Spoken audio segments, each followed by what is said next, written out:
people out there, it's Wednesday, that means it's comic book day. Let's see what I got. First up is Poe Dameron number 2. This is a prequel comic book that takes place before The Force Awakens. If you saw The Force Awakens, you know that Poe Dameron was sent out on a mission by General Leia to find out some information on Luke Skywalker. This story is encompassing how he came up with this information, or more particularly to find Lor San Tekka, who was the old guy at the very beginning of The Force Awakens. Poe's been brought to a planet where this cult is worshipping this big giant egg. They've been talking about it for the first 2 issues, and it looks like in the next issue, we're gonna find out what that really is. Definitely a good series, especially if you want to read anything Star Wars related that is canon and is part of the expanded universe. The new expanded universe. New Avengers number 11. Where has Hulkling, Wiccan, and Squirrel Girl been? Finally, we find out. This is a great series. Unfortunately, though, the artist is Geraldo Sandoval, and he's not a bad artist, but unfortunately, he depicts certain characters in ways that I'm not a fan of, particularly with Wiccan and with the Scarlet Witch at the very beginning. It looks like she's being drawn all seductively and she's coming on to her son, Wiccan, and it just really bugs me when I see that. But at least Wiccan and Hulkling are back into the fold again with Squirrel Girl, because I know there's a lot of people out there that like her,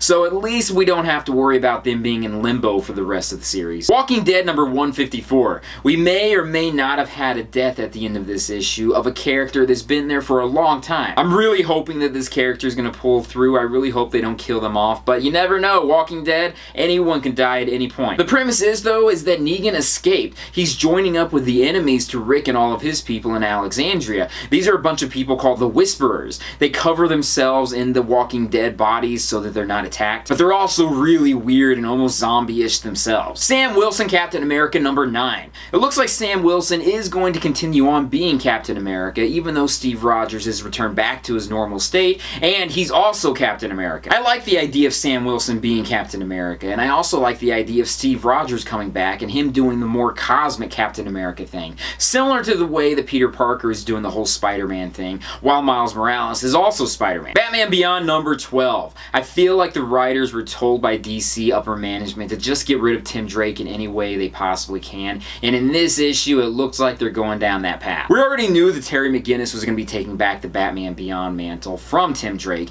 but we also found out recently that Tim Drake is going to be downgraded to the Red Robin in training status, who may or may not give up his title, which is something I'm very disappointed in. I feel as though all of the stories, all of the build-up we felt for this character is just being pushed to the side so that other characters can take his place and make it seem as though he wasn't that important at all. But I'll go on that into another video. That's my comic load for this week. I also got the Thunderbolts number 1. I also got Midnighter number 12, but both of those comics I'm going to be talking about in separate videos altogether. Let me know what you guys get. Leave comments down below. I'll join you guys in another video very soon. Be sure to check out my Patreon site, my social media site, my website, and everything else out there. Peace, love, namaste, and I'll see you guys later. Peace.